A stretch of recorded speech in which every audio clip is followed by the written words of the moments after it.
우리가 많이 듣던 말씀이고 오늘 또 아침 주일 예배에서도 영과 진리는 예배 드린 거 우리가 들었습니다. 사진 먼저부터 보겠습니다. 다음, 제가 명신교회에 오고 참 사람 신기하지? 명신교회에 오고 나서 제가 영도에 대해서 관심이 많이 생겼습니다. 그래서 명신교회 오자마자 복례산에도 올라가 보고 또 지나가다가 부산의 보물섬 영도라는 기획전이 지금 열리고 있습니다. 가까운 저 대청동에 문화관에서 열리고 있는데 지난주에 집사람하고 같이 갔다 왔습니다. 그래서 주일날도 오후 6시까지 하니까 예마저 가도 좋을 것 같습니다. 그리고 영도에 대한 것이 있어서 다녀왔습니다. 오늘은 사마리아 소가성 여행을 통해서 하나님 말씀을 듣고자 하는데 두 개의 그림을 보여주겠습니다. 보여주십시오. 이것은 좀 허리죠. 이거는 판화입니다. 판화는 판에다 새겨서 그림을 찍어내는 겁니다. 그런데 이 판화가 누굽니까? 이름이 도레라는 사람이죠.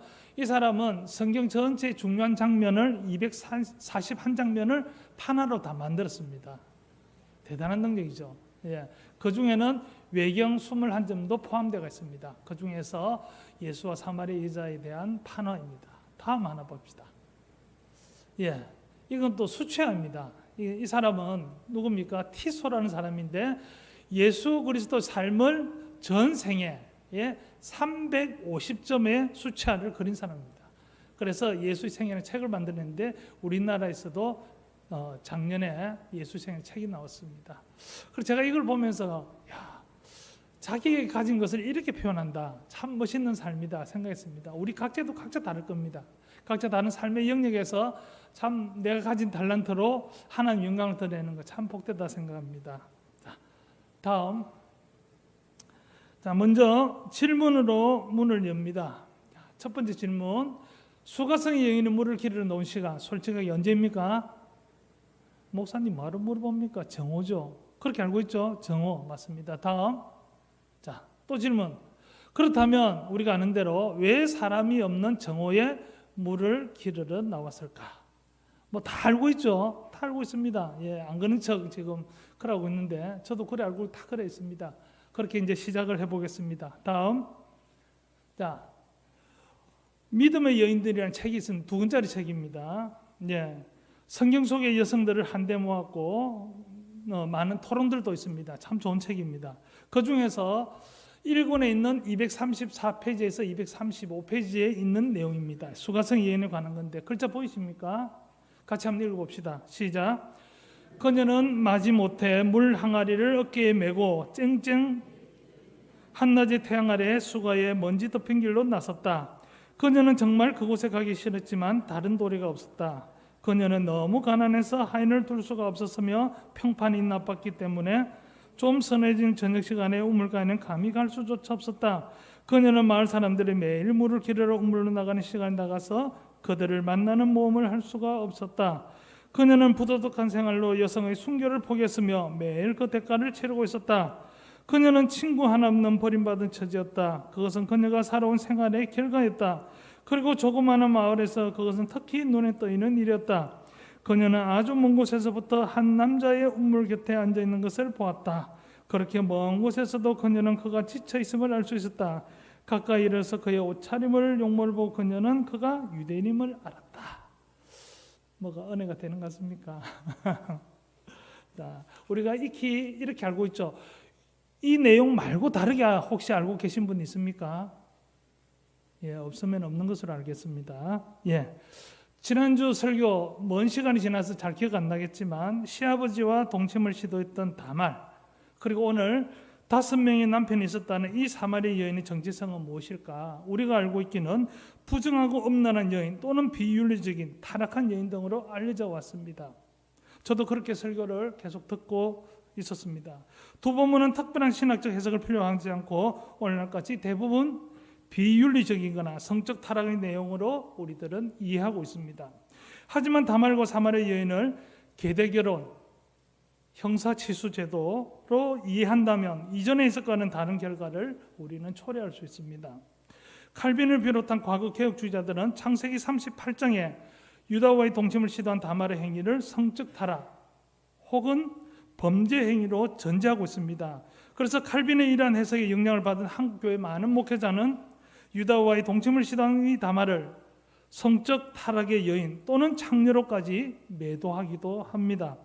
지난해 11월 설교에서 유다와 다말의 그 통찰 사건에 대한 동침 사건에 대한 본문을 계대 결혼을 전제로 해서 제가 설교를 하였습니다. 이것은 창세기 12장 아브라함의 언약 이후 이어지는 언약의 구조 안에서 유다 가문의 결혼 의미와 목적을 이해하려는 시도였습니다. 그래서 그 목적으로 봤습니다. 그 결과 다말은 어떤 여인이었습니까? 바로 메시아의 오실 길을 예비한 여인으로 우리가 새롭게 보게 되었습니다. 다말은 유다를 생명을 살리는 사람으로 바꾸어 나왔습니다. 그리고 동생 요셉을 노예로 파는데 앞장섰던 유다는 애굽의 총리의 얼굴 앞에서 아버지와 동생 베냐민을 살리기 위해 자신의 생명을 놓는 데까지 이르게 되었습니다. 다말은 유다 가문을 통해 메시아가 오시도록 길을 연 여인이었습니다. 그러나 현재 우리가 설교 듣는 패턴, 짧은 패턴으로는 이걸 볼 수가 없습니다. 그러나 여러분들은 잘 들어주셨기 때문에 그 긴 이야기를 통해서 짧은 결과를 도출했죠. 나쁜 여자가 아니라 어떤 여자? 메시아의 오실 길을 예비한 여인으로 여러분들 그렇게 들었습니다. 다말에 이어서 오늘 사마리 여인도 우리가 들어서 하는 그런 여자가 아니라 이제 요한복음의 공동체가 따라야 할 모범적인 제자로 우리에게 지금 제시하고 들려주고 있습니다. 그러나 전혀 우리는 다르게 듣고 있습니다. 이 두 명의 여인은 하나님의 언약으로서 계대 결혼이라는 당시의 사회 규범을 충실히 지키며 살던 부정한 여인이 아니라 신실한 여인이었습니다. 자, 먼저 질문에 대한 이야기부터 먼저 나누겠습니다. 자, 요한복음 4장에 나오는 정오라는 근거는 무엇입니까? 이제 여러분 성경 보십시오. 4장 6절. 눈으로 보십시오. 거기 또 야곱의 우물이 있더라. 예수께서 길 가시다 피곤하여 우물에 그대로 앉으시니 때가 6시쯤 되었더라. 그렇게 해서 유대 시간을 계산하니까 더하기 6하니까 12시 정오 그렇게 생각했습니다. 또 질문합니다. 자, 그렇다면 수가성의 여인이 나쁘다는 근거는 무엇입니까? 쭉 보시면은 16, 17, 18절에 보시면 예수께 가라사대 내가 남편이 없다는 말이 옳도다. 지금 남편 5이 있었으니 지금 있는 자는 내 남편이 아니니 내 말이 참되도다. 이것이 근거죠. 이 여인이 나쁜 여인이나 근거가 될 수 있습니까? 예, 남의 집 일이라고 우리가 함부로 말하면 곤란합니다. 전혀 근거가 될 수 없죠. 왜냐? 예수님도 이 여인에 대해서 너는 나빠! 그렇게 이야기했습니까? 전혀 아닙니다. 그리고 함께 읽은 글의 내용처럼 부도덕한 생활을 위해서 순교를 포기하는 여자라면 사람을 피해서 정오에 물을 기르러 가는 형편이었다면 28절 보십시오. 28절, 29절, 30절에 보면은 동네에 들어가게 되죠. 자, 동네에 들어갔을까요? 못 들어갔을까요? 그런 여자라면 동네에 못 들어갑니다. 제 말이 틀렸습니까? 만약에 동네에 들어가서 이야기를 했다 한들 사람들이 들었겠습니까? 여러분 다 생각이 있지 않습니까? 왜 앞에서 성경에 대해서는 여러분들 침묵합니까? 여러분들 다 생각할 수 있는 거 아닙니까? 논리적으로 생각해보면 안 맞으면 질문할 수 있는 거죠. 지금 제가 이야기한 데 대해서 반박을 해보십시오. 그런 여자라고 있다면 과연 동네에 들어갈 수 있느냐고.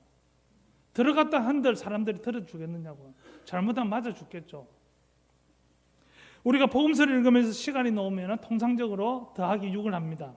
그래서 유대인들 시간이 이렇게 계산하면 되지만 요한복음은 다릅니다. 자, 오늘 4장 6절의 때가 6시쯤 되었죠. 요한복음 안에서 같은 시간이 나오는 본문이 또 있습니다. 자, 19장 14절에 보시면 안 찾으셔도 됩니다. 19장 14절에 보시면 이날은 6월절 예비일이요 때는 제6시라 같은 시간이 또 나오고 있습니다. 그래서 19장 14절을 성급하게 생각해서 더하기 6 하면 12시 됩니다. 12시 되면 문제가 심각한 문제가 됩니다. 자, 이때의 6시는 밤새워 진행된 그 재판이 끝이 나고 결정이 나는 선고가 떨어지는 시간입니다. 그런데 12시가 되면 그 시간은 어떤 시간이냐? 이미 예수님이 십자가에 달리신 시간입니다. 두 개가 논리적으로 모순이 됩니다. 조금만 생각해봐도 이상하다 생각이 되는데 주석에서도 그렇고 많은 책에서 12시라고 하고 있습니다. 이는 우리의 성경 읽기에 분명히 문제가 있습니다. 다른 데서는 잠잠이 아니고 꼭 성경 읽을 때는 잠잠이 있습니다. 우리가 읽어보고 이상하면 질문하면 되는 거잖아요. 그런 고민들 없어요. 이상하게 교회만 오면은 잠잠해집니다. 제가 이렇게 이야기할 수 있는 것은 제가 평신도로 오래 있었기 때문에 그렇습니다. 자, 19장 14절에 제6시를 성급하게 낮 12시를 할 수 없는 이유가 뭡니까? 예수님 십자가 시간을 이미 공간복음을 통해서 기록해 두었습니다. 그리고 매년 우리는 고난주간을 통해서 예수님의 그 십자가 시간들을 우리가 잘 알고 있습니다. 자, 먼저 예수님은 겟세마네 동산에서 언제입니까? 목요일 밤에 기도하시죠. 그럼 이 시간부터 다 고쳐야 됩니다. 12시를 하게 되면 다 고쳐야 됩니다. 자, 그리고 예수님께 십자가에 돌아가시고 무덤에 장사된 것은 금요일입니다. 그래서 이어지는 금요일 오후 6시부터 유월절이 시작되죠. 그래서 금요일은 유월절 준비일, 그리고 안식일 전날이 됩니다. 그래서 금요일 저녁 6시 되기 전까지 예수님 장례가 이루어져야 됩니다. 그래서 이스라엘은 저녁부터 해서 하루가 이제 넘어가게 됩니다. 그래서 종교재판이 밤을 지새워서 급하게 진행되어야 하는 그런 현실적 상황이 먼저 우리가 있어야 됩니다. 그래서 공간복음서를 통해서 예수님 십자가 시간은 확증되어 있죠. 그래서 예수님께서 겟세마네 기도 후에 체포되시고 십자가에 죽기까지 시간, 빨리 넣으셨네. 겟세마네 동산에서 체포되시고 안단스심을 받고 가야바에 가게 되고 빌라도의 판결이죠. 그래서 아침 6시에 그 판결이 끝이 납니다. 그리고 여러분들 아시는 대로 오전 9시에 십자가에 못 박히시죠. 그리고 낮 12시에 어두워지고 오후 3시에 예수님께서 숨을 거두십니다. 자, 저녁에 예수님을 체포한 다음날 아침까지 재판을 급하게 진행한 것은 그 다음날 저녁 6시부터 이제 유월절 안식일이 진행됩니다. 그래서 그 전에 해야 되는 것이죠. 그래서 시간이 매우 급합니다. 그래서 예수님이 십자가 재형 판결이 확정되고 십자가에 못 박히기까지 시간은 약 6시부터 9시까지니까 3시간이 이루어졌음을 알 수 있으면 챙겨서 해서 십자가 못 박힌 데까지 3시간. 자, 다음. 요한복음 18장 27절에 보면 이에 베드로가 부인하니 곧 닭이 울더라. 그 다음, 그들이 예수를 가야바에게 끌고 가는 새벽이라, 그죠? 그 해의 대제사장 가야바 일당이 예수님을 끌고 빌라도 총독 관저로 간 시간은 바로 새벽입니다. 이 시간의 표시는 앞절인 27절에서 닭이 울더라와 연관되어서 해석하면 되겠죠. 그렇게 볼 때 로마 시간 4경에 해당하는 지금의 시간으로 새벽 3시에서 6시 정도로 보입니다. 하지만 이것은 이미 가야바의 일당이 새벽에 예수님을 신문했고 또한 그것은 유대인의 법을 어기는 불법적인 처사였다는 것을 우리가 미루어서 알 수가 있습니다. 다음. 그래서 이날은 유월절의 예비일이요 때는 제6시라 이에 예수를 십자가에 못 박혀 저희 넘겨주시니라. 새벽 다음에는 뭐가 옵니까? 새벽 다음에는 아침이 오잖아요. 새벽 다음에 아침이 옵니다. 그래서 여기서 6시는 유대시가 아니라 로마시임을 우리가 알 수 있습니다. 그런데 이것이 오전 6시인지 오후 6시인지는 우리가 이제 글을 읽으면서 문맥상으로 오후인지 오전인지는 구분하면 됩니다. 그래서 이 시간은 문맥적으로 어디에 들어가겠습니까? 오후 6시입니까? 오전 6시가 되겠죠.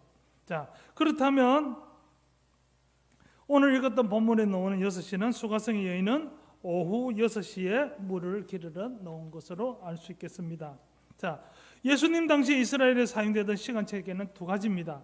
하나는 로마시, 하나는 유대시입니다. 지금 우리가 사용하는 시간 체계가 바로 이 로마시에서 온 것입니다. 로마시가 유럽시가 되고 그리고 유럽시가 오늘날 전 세계에서 사용하는 시간 체계로 되었습니다. 세복음서는 유대시를 사용하고 있습니다. 하지만 요한복음은 로마시를 사용하고 있습니다. 그래서 많은 학자들이 계속해서 유대 시간을 하기 때문에 설명들이 굉장히 길어집니다. 말이 안 되는 것을 말되게 하려니까 너무 길어요. 자, 요한복음은 언제 기록됐느냐? 이미 예루살렘이 로마에 멸망되고 난 이후에 80년 이후에 기록되었습니다. 그래서 이 책은 이방인을 위한 책입니다. 그래서 여러분들이 요한복음 읽어보면 뭐가 많이 나옵니까? 계속해서 설명들이 많이 나옵니다. 왜? 독자가 이미 유대인이 아니고 이방인들이기 때문에 그 유대인의 풍습을 모르기 때문에 계속 설명이 안 났습니다. 거기에다가 또 시간은 유대 시간으로 한다. 그것도 또 모순이 되는 것이죠. 자, 요한복음에는 시간이 네 군데 나옵니다. 이왕에 시간 끄집어냈으니까 다를 때 여름 들을 때 없으니까 여기서 시간 가지만 조금 더 보겠습니다. 다음 시간 봅시다. 요한복음 4장 46절에서 54절에 보시면 왕의 신하들이 죽게 되어서 왕의 신하의 아버지가 예수님을 찾아간 장면입니다. 거기에 보시면 52절에 그 낫기 시작한 때를 물은즉 어제 7시에 열기가 떨어졌나이다 하는지라. 그래서 4장 52절에 7시는 몇 시입니까? 많은 책에서 유대시로 대해서 더하기 6 하여서 오후 1시랍니다. 대한성서공회에서 12년 동안 번역해가지고 최근에 작년에 새한글 성경이라고 해서 성경이 너무 어렵다, 젊은 사람들이 읽기가 어렵다, 그렇게 해서 야심차게 12년 동안 번역해서 작년에 새한글 성경이라는 성경이 나왔습니다. 그래서 도량형 시간, 현대 시간을 다 바꾸어서 했습니다. 젊은 사람 보도록. 그런데 이 요한복음에서 요들의 시간 그대로 해놨습니다. 자, 제가 질문 드립니다. 생각해 보십시오. 자, 1시라고 합니다. 그런데 이 7시 앞에 한 단어가 있습니다. 7시 앞에 뭐가 붙어 있습니까? 어제란 말이 붙어 있습니다. 그래서 여러분 성경을 읽는 것이 아니라 글자를 읽어야 됩니다. 그냥 7시가 아니고 뭡니까? 어제 7시입니다. 무슨 말입니까? 어제란 말은 왕의 신하가 가나에서 집에 가지 않고 하룻밤을 지냈다는 겁니다. 맞습니까? 틀렸으면 틀리다 해주세요. 맞습니까? 틀렸습니까? 어제란 말이 붙었는데 제가 틀렸습니까? 자, 그러면 무슨 말이 되느냐? 아들이 지금 죽게 되는 긴급한 상황에서 이곳에 와서 하룻밤을 지냈다는 겁니다. 여러분 그렇게 하시겠습니까? 우리 아들이 지금 죽는 건 내가 보고 왔는데 그래서 그냥 자고 갈 겁니까? 말이 안 되죠. 그런 앞에서 살펴본 것처럼 로마시로 여겨서 7시를 한다면 언제입니까? 오후 7시 되죠. 자, 오후 7시가 되면은 어찌 됩니까? 다음 장면 한번 봅시다. 자, 위에 보입니까? 위에가 가버나움입니다. 가버나움에서 가나까지는 직선거리로 34km입니다. 그런데 이 갈릴리 호수가 우리가 생각하는 호수하고 다릅니다. 여기는 마이너스 200입니다. 저 뒤 공상 맞지? 공상 해발 마이너스 200이면 어떻게 되는 거지? 바다보다 200m 더 밑에입니다. 그래서 기압 차이가 나기 때문에 풍랑이 있는 겁니다. 그곳에서 해발 300m까지 올라가야 됩니다. 그러니까 한 500m 차이 나겠죠? 이 거리를 예수님 찾아가는데 걸어서 가면 약 8시간, 그리고 말을 타고 가면 약 3시간 걸립니다. 그래서 왕의 신하가 도착한 시간이 언제? 어제 오후 7시입니다. 집에는 가야 됩니다. 그런데 밤이 되었어요. 어쩝니까? 마음이 급하죠. 그래서 그곳에서 거의 뜬 눈을 지새고 길이 보이기 시작하자 가버나움을 향해서 길을 떠납니다. 제가 새롭게 연출합니까? 아니죠. 다음. 그래서 51절에 내려가는 길에 그 종들을 만나게 되고 아이가 살아났다는 말을 듣고 그 낫기 시작한 때를 물은즉 어제 7시, 어제 저녁 7시에 열기가 떨어졌다는 말을 듣고 자기와 그 온 집이 다 믿게 됩니다. 할렐루야. 그리 된 겁니다. 자, 또 하나 더 마지막 한 곳 짧게 보겠습니다. 4군데 나오고 있습니다. 다음. 나머지 한 곳은 1장 39절 예수께서 이르시되 와서 보라. 그러므로 그들이 가서 계신 데를 보고 그날 함께 가니 때가 10시쯤 되었더라. 다음. 자, 10시쯤 되었더라. 몇 시입니까? 오전입니까? 오후입니까? 오후 10시는 될 수 없겠죠. 오전 10시. 자, 복습합니다. 4장 6절 올려주세요. 때가 6시쯤 되었더라. 몇 시? 올려주세요. 오후 6시쯤. 어제 오후 7시 되겠죠. 그 다음 18장 27절. 다음. 4장 52절 때가 무는즉 어제 7시는 어제 오후 7시 되겠죠. 다음. 자, 18장 27절부터 닭이 울고 새벽이 오면 뭐가 옵니까? 아침이 오죠. 그러면은 아침 6시. 자, 여기까지. 자, 요한복음 4장을 바르게 읽기 위해서 이렇게 긴 시간을 투자를 했습니다. 잘 들어주셔서 고맙습니다. 자, 4장을 보십시오. 이제 성경을 보십시오. 4장을 보시면 1절에서 3절은 3장의 세겜 장면과 사마리아 세례 장면과 사마리아 선교 이야기를 이어주는 역할을 합니다. 그래서 긴 이야기죠. 3절에서 42절에 긴 사마리아 선교 이야기를 놉니다. 그래서 한 시간 만에 여기 다 안락하면 여러분들이 아마 제가 이 교회에 아마 더 못 있을 것 같습니다. 그래서 두 번 개인과 마을 사람들로 구분해서 말씀을 나누고자 합니다. 그래서 오늘은 3절에서 26절까지는 개인의 이야기, 사마리아 수가성의 여인의 이야기, 그리고 27절에서 42절은 마을 사람들의 이야기, 두 번에 걸쳐서 제가 설교를 하려고 합니다. 오늘은 이 사마리아 여인에 관한 이야기를 통해서 하나님 말씀을 듣고자 합니다. 다음, 자 3절 4절 봅시다. 유대를 떠나서 다시 갈릴리 가실새 사마리아를 통과해야 하겠는지라. 이렇게 글을 읽으면은 어디로 가는지 뭐가 심각한지 아무것도 알 수 없습니다. 자 지도를 한번 보십시다. 자 예루살렘을 지나서 갈릴리로 가는 길은 빨간 길입니다. 사마리아를 거쳐서는 안 갑니다. 사마리아로 가면 한 3일 걸리는데 지금의 요르단 지역이 있는데 그쪽으로 돌아서 갑니다. 한 배나 걸리는 거리지만 그것이 정상적인 유대인들이 가는 길입니다. 그런데 예수님은 어떻게 한다? 사마리아를 통과해야 된다. 자, 그럼 예수님의 뭔가 목적이 있습니까? 없습니까? 또 가만히 계시네. 예수님이 뭐 심심해서 그리 갑니까? 안 그러면 뭐가 되게 급해서 빨리 갑니까? 성경을 다 읽어보시면 나중에 이틀을 여기 더 계십니다. 분명 목적을 가지고 가시는 거죠. 그렇게 지도를 보면 우리가 알 수 있습니다. 다음, 자, 이 사진은 1900년의 사진입니다. 자, 그리심산 있죠? 마을들이 없습니다. 1900년이니까 그렇게 수가성도 있고 야곱의 우물. 그 다음 현대는 이렇습니다. 그래서 이 야곱의 우물 위에 기념교회가 세워졌습니다. 또 하나 질문. 자, 현대에서 우리가 성지순례들 갑니다. 그렇다면 지금 저 교회를 가면은 이 야곱의 우물을 찾으려면 어디로 가면 될까요? 지하로 가야 됩니다. 왜?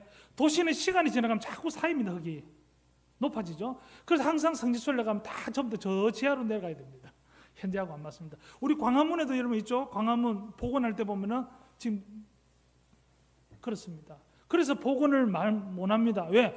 복원을 하려고 하면은 지금 이제 있는 기존 도시를 헐어버리고 밑으로 들어가야 되기 때문에 복원을 못합니다. 그것이 이제 고고학적으로 문제가 되는 거죠. 자, 어쨌든 이렇습니다.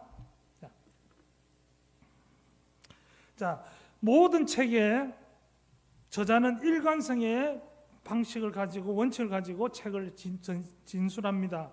그래서 요한복음 19장 14절의 제6시는 4장 6절의 제6시에도 동일하게 적용해야 합니다. 당시 식사는 2끼 정도 했을 것으로 보고 제자들이 저녁 먹을 거리를 사러 동네에 갔을 것으로 보면 저녁 6시로 해석하는 것이 좋습니다. 그런데 저녁으로 한다 해서 이것이 뭐 죽고 사는 문제는 아닙니다. 그런데 너무 말이 와전돼서 그렇습니다. 자, 사실 요한복음 4장에서 주인공은 누굽니까? 수가성 여인이 주인공이 아닙니다. 예수님이죠. 요한복음에서 예수는 누구인가를 밝히기 위한 이야기로 오늘 수가성의 여인의 사건이 사용되기 때문에 실제적으로 수가성 여인의 그 가정사 그리고 시간은 4장에서 별로 중요하지 않습니다. 그런데 너무 와전돼 가지고 이상하게 가기 때문에 제가 이렇게 여러분들에게 긴 시간을 들여서 좀 고쳐보고자 하는 것입니다. 하지만 우리는 수가성 여인에 대한 편견을 가지고 있죠. 그것이 좀처럼 버려지지 않습니다. 자, 7절부터 본격적으로 예수님과 사마리아 여인과의 대화가 이제는 이루어집니다. 예수님은 상담가로서 상담의 목표를 향해서 이제 대화가 점점 깊어져 가는 것을 보게 됩니다. 그런데 상담에서 가장 중요한 것은 무엇이냐? 상담자와 내담자 사이에 라포가 형성되는 겁니다. 라포는 뭐냐면은 상호 신뢰 관계입니다. 이것이 라포가 형성이 안 되면 상담이 진척이 안 됩니다. 그런데 이 사마리아 여인과 예수님과는 라포가 형성될 수 없는 문화적 차이가 있습니다. 예수님은 누굽니까? 유대인이죠. 유대인이기 때문에 사마리아 여인하고는 이 라포가 전혀 형성될 수 없는 그런 배경이 깔려가 있습니다. 자, 다음, 그다음, 자 7절에서 26절에 예수님과 사마리아 여자의 대화는 물로 시작해서 어디까지 갑니까? 예배로 깊이 있게 대화의 주제가 진행됩니다. 자, 서두로 제가 이야기했죠. 대화가 진행될 수 있는 사이입니까? 아니십니까? 진행될 수 없는 관계입니다. 그럼에도 불구하고 대화가 진행됩니다. 그 다음 봅시다. 자, 이 대화의 시작은 예수님께서 시작하죠. 그래서 상담가로서 목표를 해서 시작합니다. 4장 7절에서 9절은 야곱의 우물에서 사마리아 여인을 만나서 이제 물을 달라고 하는 데부터 시작하죠. 여인은 한눈에 낯선 남자가 유대인임을 딱 보자마자 알죠. 얼마나 왕래가 없던지 딱 첫눈에 보자마자 딱 유대인이라죠. 이는 제자들이 먹을 것을 사러 그 동네에 들어갔습니다. 사마리아 여자가 이르되 당신은 유대인으로서 어찌하여 사마리아 여자 나에게 물을 달라 하니까. 한마디로 딱 거절하는 거죠. 더 이상 대화가 진척이 안 됩니다. 이는 유대인이 사마리아인과 상종하지 아니함이라. 대화는 벽에 막힌 듯 보입니다. 다음 예수님은 10절에 12절에서 이제 물에서 생수로 주제를 전환합니다. 예수께서 이렇게 말씀하십니다. 내가 만일 하나님의 선물과 또 내게 물 좀 달라는 이가 누구인지를 알았다면 내가 그에게 구했을 것이요 그가 생수를 내게 주었으리라. 이 여인의 생수는 이 대화에 빠져들게 하는 아주 중요한 주제입니다. 여자가 쑥 빠져듭니다. 그래서 여자가 반응합니다. 11절 12절 시작.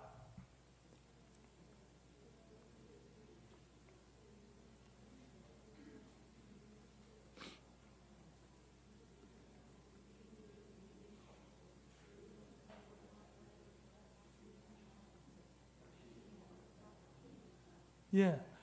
자, 이 여인의 조상 야곱 이후에 이 야곱의 우물 대대로 먹고 살아갑니다. 그럼 도대체 세월이 몇 년 흘렀습니까? 야곱 시대부터 해서 예수님 시대까지. 그죠? 모르겠지만 약 한 2000년 흘렀을 거예요. 근데 이 야곱의 우물이 지금도 남아있다는 거예요. 지금도 있어요. 지금도 물이 나오고 있어요. 깊이가 한 40m 됩니다. 그 기능교회가 밑에 가면 있어요. 거기 언제까지 있어요. 또 의심하지 마시고 있습니다. 자, 또 다른 생수를 줄 수 있다는 예수님 말에 여인은 뭐라고 이야기합니까? 당신이 야곱보다 더 큽니까? 라고 질문하죠. 무슨 말입니까? 세번역에는 이렇게 되어 있습니다. 선생님이 우리 조상 야곱보다 더 위대하신 분이라는 말입니까? 여인은 예수님께 야곱보다 크지 않다는 사실을 전제로 해서 이 질문을 지금 던진 것입니다. 이 말은 야곱의 우물물보다 더 좋은 생수가 세상 천지에 어디 있느냐? 그렇게 말하는 것입니다. 이 말은 야곱보다 더 위대한 분이 어디 있겠느냐? 없다는 것이죠. 그러나 이 여인의 질문을 통해서 다시 예수님의 정체가 역설적으로 독자들에게는 드러납니다. 예수님은 어떤 분이십니까? 그 진리가 드러나죠. 이스라엘이 존경하는 그 야곱보다 한없이 위대하신 분이다. 그리고 야곱의 진정한 조상이 된다는 것을 역설적으로 지금 말해주고 있죠. 여인의 입을 통해서 드러나는 이러한 풍자는 바로 유한문학의 특색으로 기록되어 있습니다. 이제 예수님은 13절에서 15절에서 그 여인의 질문에 생수에서 또 바뀌죠. 뭐라고? 예수께서 주는 물로 소개합니다. 이 물을 마시는 자마다 다시 목마르니와 야곱의 우물에 나는 물을 마시면 목마르지만 내가 주는 물을 마시는 자는 영원히 목마르지 아니하느니 내가 주는 물은 그 속에서 영생하도록 솟아나는 샘물이 되리라. 할렐루야. 도대체 이 물이 뭘까? 얼마나 궁금할까요? 저도 많이 궁금합니다. 야곱의 우물물과 예수께서 주시는 물이 지금 명백하게 대조됩니다. 영생하도록 솟아나는 샘물은 인간의 영적 갈증을 완전히 해결합니다. 그리고 죄에서 해방과 자유를 얻게 하는 하나님의 능력이 되죠. 그리고 영생은 마치 인간의 영혼에 솟아나는 샘물 같은 것으로 묘사됩니다. 그래서 우리가 예수님 인격을 만날 때 어떻습니까? 그 갈증이 해소되고 눈에서는 감격의 눈물이 나오죠. 세상 거하고 비교할 수 없습니다. 자, 15절입니다. 주여 그런 물을 내게도 주사 목마르지 않고 또 여기 물 길러 오지도 않게 하옵소서. 매일 물 길러 가는 거 얼마나 힘들겠어요. 그런 물이 있다면 얼마나 좋겠습니까? 여인은 예수님과 대하여 자신도 모르게 훅 빠져들었습니다. 낚였죠. 들어갔습니다. 훅 들어갔어요. 그것이 여인의 사는 길이겠죠. 자, 이어지는 16절에서 17절 상반절에서 예수님은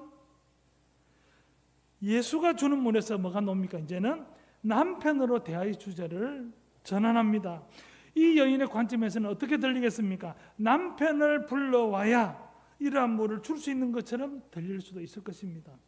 예수님은 전문 상담가로서 상담 목표에 다가서도록 아주 핵심적인 질문을 지금 여인에게 던진 것입니다. 가서 내 남편을 불러오라. 정확하게 번역하면 가서 내 남편을 불러서 이곳으로 오라. 이 여자는 남편을 불러오는 말에 적각응당합니다. 지금 물이 급하거든요. 그러니까 적각을 뭐라고? 나는 남편이 없나이다. 자, 이제 17절 하반절에서 20절에 남편에서 예배로 대화의 주제가 또 전환됩니다. 그래서 17절 하반절에 18절에 여자의 숨겨진 비밀을 예수님이 말하죠. 뭐라고 말합니까? 내가 남편이 없다 하는 말이 옳도다. 너에게 남편 5이 있었고 지금 있는 자도 내 남편이 아니니 내 말이 참되도다.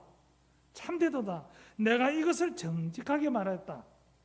이 여인에 대한 가정사는 예수님께서 말한 이 본문이 전부입니다. 더 이상 없습니다. 그런데 해석이 너무 과장된 면이 너무 많아서 우리에게 딱 고정되어 있습니다. 예수님의 이 말로 인해서 여인은 예수님을 누구로? 선지자로 인정하게 되고 이제는 대화가 예배로 옮기는 중요한 전환점이 됩니다. 성경을 이렇게 안 읽어보셨죠? 자, 칼빈은 이 여인을 5번이나 이혼할 수밖에 없었던 방탕한 여인으로 이해했습니다. 그래서 오늘날 성경을 읽는 일반 독자들은 물론 많은 한국교회 목회자들도 이 여인을 정숙하지 못하는 여자, 비천한 여인 등으로 이해하고 있습니다. 교부시대부터 현대에 이르기까지 수많은 성경 해석가들은 이 사마리아 여인을 비천한 여인 또는 정숙하지 못한 여인으로 이해해왔습니다. 다음,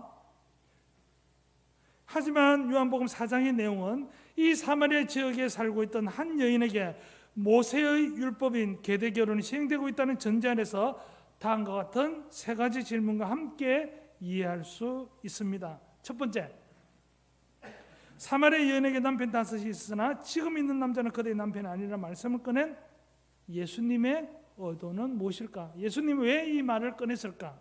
정통적인 해석이 보여주듯이 예수님은 그녀의 잘못된 과거를 드러내는 의도에서 그렇게 말씀하셨을까? 아니면 그녀의 잘못된 윤리적 삶을 지적하기 위해서 그렇게 말씀하셨는가? 만약 그렇다면 그러한 여인이 당시 모세의 율법 안에서 어떻게 살아남을 수 있는가를 먼저 설명해야 할 것입니다. 이 여인은 예수님이 만약에 만나지 않았다면 모세의 율법에 따라 정인들의 정언이 있을 것입니다. 그리고 난 뒤에 돌에 맞아 죽었을 것입니다. 사마리아 여인의 과거를 말하는 예수님의 의도는 무엇일까? 그녀의 부정한 삶을 폭로하는 것이 아니라 이를 통해서 예수 그리스도의 자기 계시, 내가 누구라는 것을 밝히는 것이죠. 이제 둘째 질문입니다. 그렇다면 예수님 그 말씀은 무엇을 의미하는 것인가? 바로 이 질문의 배경은 예수님 당시에도 아직 시행되고 있었던 모세 계대 결혼 제도였다고 말할 수 있습니다. 다음, 누가복음 20장 27절에서 40절에 나오는 부활 논쟁이 그 근거를 할 수 있습니다. 부활이 없다고 주장하는 사도계인 중 어떤 이들이 와서 물어 이르되 선생님이여, 모세가 우리에게 서주기를 만일 어떤 사람의 형이 아내를 두고 자식이 없이 죽으면 그 동생이 그 아내를 취하여 형을 위하여 상속자를 세울지니라 하였나이다. 그런데 7형제가 있었는데 마지가 아내를 취하였다가 자식이 없이 죽고 그 둘째와 셋째가 그를 취하고 7이 다 그와 같이 자식이 없이 죽고 그 후에 여자도 죽었나이다. 결국 사마리아 여인은 어떻습니까? 모세의 율법에 따라 한 가문에 시집와서 후손을 남기기 위해 첫 번째 남편 이외에도 그 가문에 많은 남자 동침하거나 또는 남편으로 맞아야 하는 계대 결혼 제도 안에 살고 있었던 것입니다. 그런데 이 성경을 자꾸 오늘날 시대의 윤리적인 관점을 보니까 이상하다는 거죠. 이미 성경은 2000년, 3000년 전의 이야기입니다. 그 문화를 모르고서는 우리의 문화를 자꾸 보려고 하기 때문에 잘못되는 거죠. 지금도 불편할 겁니다. 남편 5 하면 자꾸 불편할 겁니다. 그녀는 지난날 합법적인 결혼, 곧 모세의 율법 언양의 계대 결혼 제도 안에서 가문의 후손을 잇기 위해 5번 결혼할 수밖에 없었던 것입니다. 그렇지만 이 여자의 인생도 얼마나 참 어렵겠습니까? 내가 하고 싶어서 그랬습니까? 후손이 없잖아요.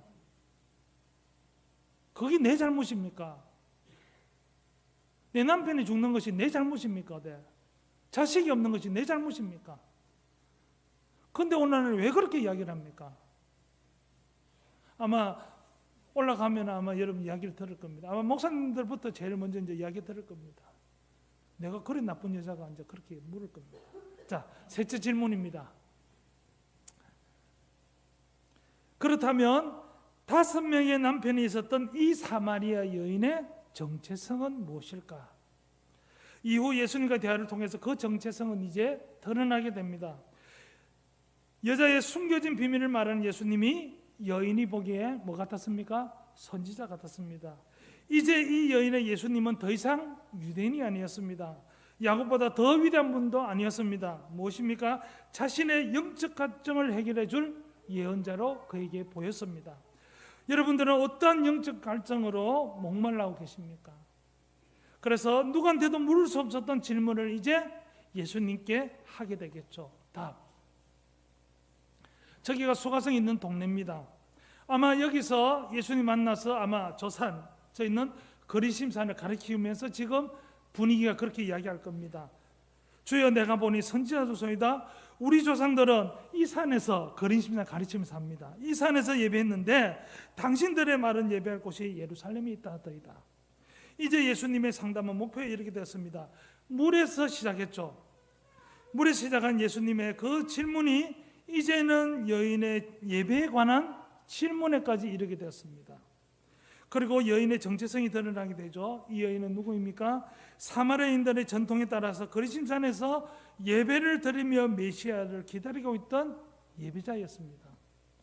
거리심산은 여러분 잘 아는 대로 여호수아 때 축복을 선포한 산입니다. 그 이후 북이스라엘을 거치면서 거리심산은 예루살렘과 대비되는 그런 산이 됩니다. 장소가 되죠. 이곳에 알렉산더 대왕 때 예루살렘 성전을 본떠서 성전을 만들게 됩니다. 그리고 기원전 107년 마카비 전쟁 때 시몬의 아들 요한 힐카누스가 세겜을 정복하고 거리심산에 있는 성전을 파괴합니다. 그리고 이 사마리아 지역에서 엄청난 살육이 벌어집니다. 이런 역사적 배경이 있습니다. 비록 성전은 파괴되었지만 여전히 거리심산은 하나님께 예배드리는 중요한 그런 처소였습니다. 그래서 여인이 말한 우리 조상들은 이 산에서 예배하는 데는 바로 파괴된 거리심산 성전을 말합니다. 여인이 던진 이 질문은 무려 700년에 걸친 남쪽 유대인과 북쪽 사마리아인 두 민족 간의 깊은 상처와 역사적 갈등을 이제 수면 위로 올리는 그런 이야기입니다. 이 여인은 피로 얼룩진 그 수백 년 갈등의 정점에서 지금 이야기하고 있습니다. 18절에서 보시는 것처럼 예수님이 언급한 이 여인의 남편 5과 지금 있는 남자는 모세의 언약인 계대 결혼 제도 아래서 첫 남편의 친족이라 할 수 있습니다. 또한 이 계대 결혼 전제로 본문을 이해할 경우 예수님을 만난 이 사마리아 여인의 정체성은 바로 모세의 율법 아래서 계대 결혼 제도에 순종하며 거리심산에서 예배를 드리고 메시아를 기다리며 살고 있었던 신실한 여자라 할 수 있습니다. 그녀는 참 예배자를 찾기 위해 이 땅에 오신 메시아 곧 성자 하나님을 만남으로써 구원을 선물로 받았습니다. 비록 유대인들로부터 배척을 받았던 사마리아 여인이었지만 참된 예배에 대한 그의 갈증을 보신 하나님은 하나님의 때에 예수님을 통해 영생의 샘물을 마시게 하십니다. 다음, 이 거리심산 위에서 오늘날 거리심산 이 산에서 사마리아인 중에 일부가 마을을 이루며 현재도 살고 있습니다. 그래서 매년 4, 5월경 되면은 옛 성전터에서 기석에서 사마리아에게 따라서 이 유월절을 현재도 재현하고 있습니다. 다음, 이제 마지막 단락입니다. 예수님을 통해서 이제 참된 예배가 소개되죠. 그리고 예수님 자신이 메시아임을 어느 누구에게도 직접적으로 밝히지 않았지만 이제 이 여인에게 메시아임을 밝히게 되죠. 다음입니다. 자, 21절에 24절은 여인의 질문에 대한 예수님의 대답이 길게 나오고 있습니다. 이 본문에는 어대 안이라는 이 번역이 빠져 있습니다. 그래서 안이라는 번역을 다시 넣으면 장소가 좀 더 또렷해지죠. 이 산 안에서도 예루살렘 안에서도 영과 진리 안에서 거리심산 안에서 예배드리는 것이 옳은지 예루살렘 안에서 예배드리는 것이 옳은지 다투었습니다. 이것은 바로 신명기 12장에서 말하는 중앙성소와 관련된 두 쪽 다 양보할 수 없는 그런 논쟁입니다. 예수님께서는 이제는 지리적 성소 중심의 신앙 자체에 종말을 구하시고 영과 진리로 드리는 예배가 참 예배라고 가르치고 있습니다. 21절 보십시오. 예수께서 이르시되 여자여 내 말을 믿으라. 이 산에서도 말고 예루살렘 말고 너희가 아버지께 예배할 때 이르리라. 여자여. 이 호칭은 친근감 있는 애정 어린 호칭입니다. 예수께는 사마리아 여인이 반드시 구원받아야 할 소중한 인격체를 보시고 오늘 찾아오신 것입니다. 내 말을 믿어라. 피스토에 모이. 이 말을 문자적으로 하면은 너는 나를 믿으라입니다. 좀 더 직접적이죠.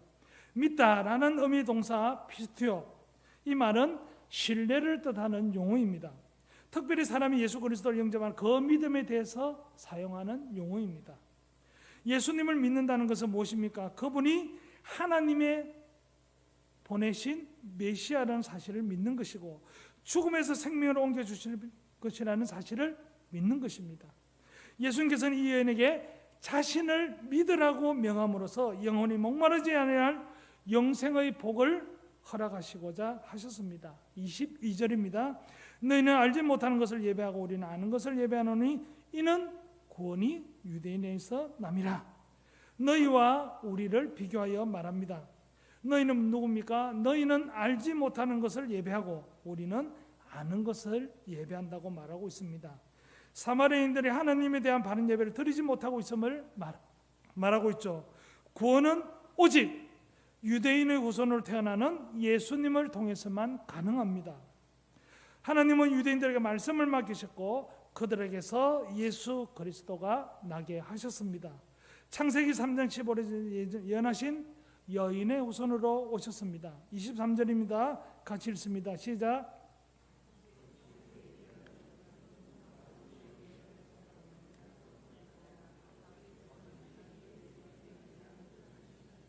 예, 23절에서는 22절과는 근본적으로 다른 아버지, 즉 하나님께 참되게 예배하는 자들이 되어야 함을 밝히고 있습니다. 이를 근거로 유대인들도 참되게 예배하는 자가 아님을 알 수 있습니다. 23절은 헬라어로는 때가 오나니 곧 이때라로 본문이 시작하고 있습니다. 직역하면 그러나 때가 오고 있으니 바로 지금이다. 23절은 때를 강조하고 있음을 알 수 있습니다. 바로 그것은 때가 지니는 중요성 때문입니다. 때의 주인공이신 예수님을 통해서 드려지는 예배가 바로 영과 진리로 드려지는 예배입니다. 이렇게 예배하는 자들이 바로 하나님이 찾으시는 예배자입니다. 여기서 말하는 때는 바로 예수님이 오셔서 만물을 새롭게 하시는 때입니다. 고린도후서 5장 17절 다들 잘 아시죠? 그런즉 누구든지 그리스도 안에 있으면 새로운 피조물이라. 이전 건 지나갔으니 보라 새 것이 되었도다.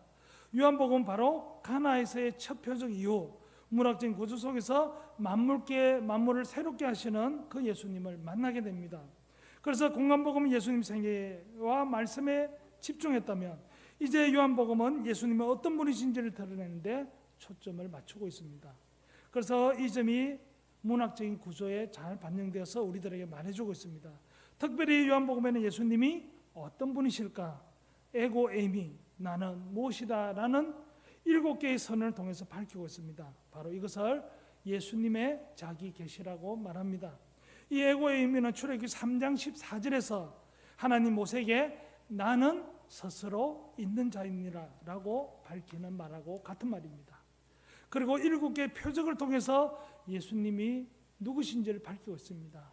그러니까 요한복음은 아주 논문처럼 체계적으로 구조적으로 그렇게 되어 있습니다. 예수님은 하나님의 아들로서 참 하나님이시여 참 인간이심을 7개의 자기 계시와 7개의 표적을 통해서 요한복음을 읽는 독자들에게 말해주고 있습니다. 다음 요한복음에서 예수님의 첫 번째 표적은 바로 2장 1절에 11절에 나오는 물로 포도주 만드는 사건입니다. 이 물이 오늘 본문까지 물이 이어져 오는 것입니다. 자, 장소는 어디입니까? 갈릴리 가나. 2장 1절에 보면 사흘째 되던 날에. 그래서 여러분들 1장 19절부터 해서 2장 1절까지 읽어보면 이런 표현이 나옵니다. 이튿날, 다음날 그런 나오죠. 그래서 이제 창조의 모티브를 가지고 오는 것이죠. 새롭게 합니다. 그 이야기를 하고 있습니다. 두 번째 표적 보겠습니다. 4장 46절에서 54절 왕의 신하의 아들 병을 고치는 사건입니다. 장소는 첫 번째 표적의 장소와 같은 갈릴리 가나입니다. 그래서 4장 46절에 예수께서 다시 갈릴리 가나에 이르시니, 이 첫 번째 표적이 유대인을 대상으로 한 구원이라면 이 두 번째 표적은 지금 이방인을 대상으로 한 구원이라 할 수 있습니다. 그래서 첫 번째 표적의 결과 유대인, 즉 예수님의 제자들이 믿게 됩니다. 그리고 두 번째 표적의 결과 이방인이 왕의 신하와 그 온 집안이 다 믿게 됩니다. 그래서 이 첫 번째 표적 이후 두 번째 표적 사이가 바로 한 단락이 됩니다. 그래서 요한복음 구성되어 있습니다. 그래서 첫 표적 이후에 긴 가르침이 쭉 이어져 오는 것이죠. 그래서 옛 시대가 종결되고 새 시대가 이르렀음을 계속해서 말해주고 있습니다. 그래서 2장 1절에 11절에서는 형식화된 정결 예식을 새롭게 하십니다. 그래서 새로운 시대를 예고를 하시는 거죠. 그 다음 봅시다. 다음. 그래서 2장 13절에서 22절에서는 성전을 깨끗하게 하시죠. 내가 참 성전이 되심을, 참 성전에 대해서 말씀하고 계십니다. 다음 3장 1절에서 21절에서는 예수님과 니고데모의 대화를 통해서 영생에 대해서 말씀해 주고 있습니다. 그리고 3장 22절에 30절에서는 세례자 요한이 예수님을 찬양하는 부분이 나오고 3장 31절에 36절에 예수님의 신적 기운을 밝히고 있죠. 그리고 오늘 본문인 4장 3절에 42절에는 예수님과 사마리아 여인의 대화를 통해서 참 예배를 되는 것입니다. 그래서 이 모든 것이 첫 표적 이후에 첫 표적에 대한 설명을, 가르침을 하는 것이 됩니다. 그리고 마지막으로 33, 45절에는 이제 연결을 하면서 넘어가는 것이죠. 이러한 요한복음의 문학적인 구조 속에서 오늘 본문은 바로 이방인을 대상으로 한 구원을 향한 징검다리와도 같습니다. 그리고 사마리아를 거쳐서 이방으로 향하는 것이죠. 다시 다음. 이제는 특정 장소에서 드리는 이 예배의 개념은 이제는 의미가 사라집니다. 그동안 모형과 그림자였던 이 그리심산이나 예루살렘은 이제는 그것의 실체가 되시는 예수님이 오셨으므로 그 역할이 끝이 났습니다. 이제는 예수님이 오셨으므로 자기의 죄인됨의 본질을 우리가 깨닫고 나는 하나님의 긍휼하심이 절대적으로 필요한 존재입니다 라고 가슴을 치며 예배드리는 심령이 가난한 자가 참되게 예배를 드리는 자입니다. 이렇게 예배드리는 것이 영과 진리로 예배드리는 것입니다. 이렇듯 자기를 부인하여 자기 몸을 산제물로 드리는 것이 바로 신령한 영적 예배임을 바울은 이렇게 말합니다. 로마서 12장 1절에서 그러므로 형제들아 내가 하나님 모든 자비하심으로 너희를 권하노니 너희 몸을 하나님이 기뻐하시는 거룩한 산제물로 드리라. 이는 너희가 드릴 영적 예배니라. 아멘. 24절입니다. 하나님은 영이시니 예배하는 자가 영과 진리 안에서 예배할지니라. 직역하면 이렇습니다. 하나님은 영이시다.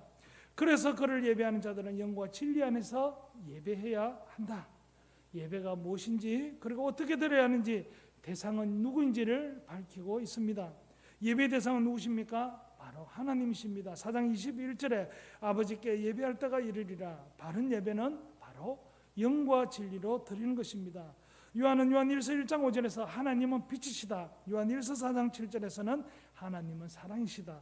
오늘 요한복음 4장 24절에서 하나님은 영이라고 선포합니다. 하나님이 영이시라는 것은 본질적 속성을 밝히는 말입니다. 영이신 하나님께 드리는 예배는 어떤 예배입니까? 형식이 아니라 영으로 드려야 하고 진리로 드려야 합니다. 성경학자 메이어는 여기서 말하는 진리는 성실이나 정직을 의미하지 않고 하나님의 속성에 부합하는 것으로 예수 안에 계시된 진리를 의미한다고 말했습니다. 그래서 예배 본다가 아니라 무엇입니까? 예배를 드린다입니다. 그래서 예배를 보는 자가 아니라 예배를 드리는 자입니다.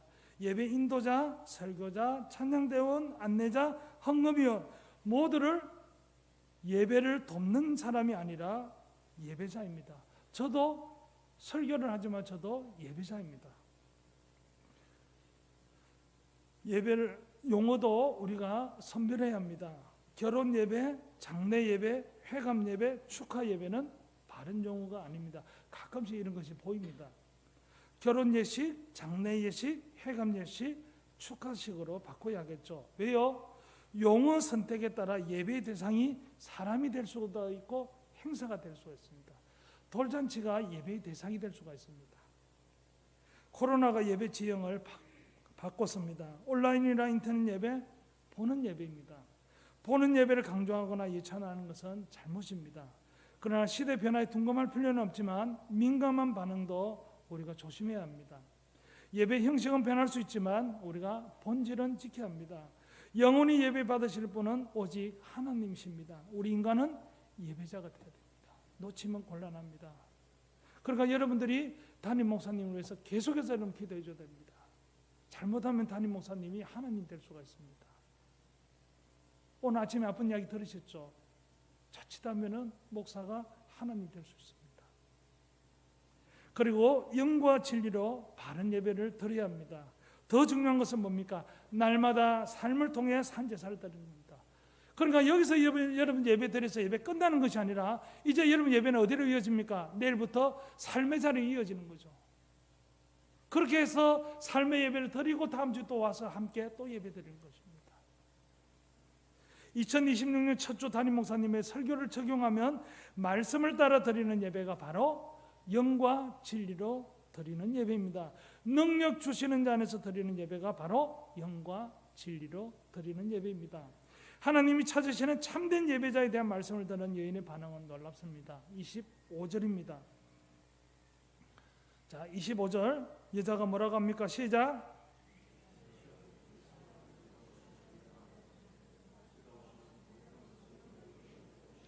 예.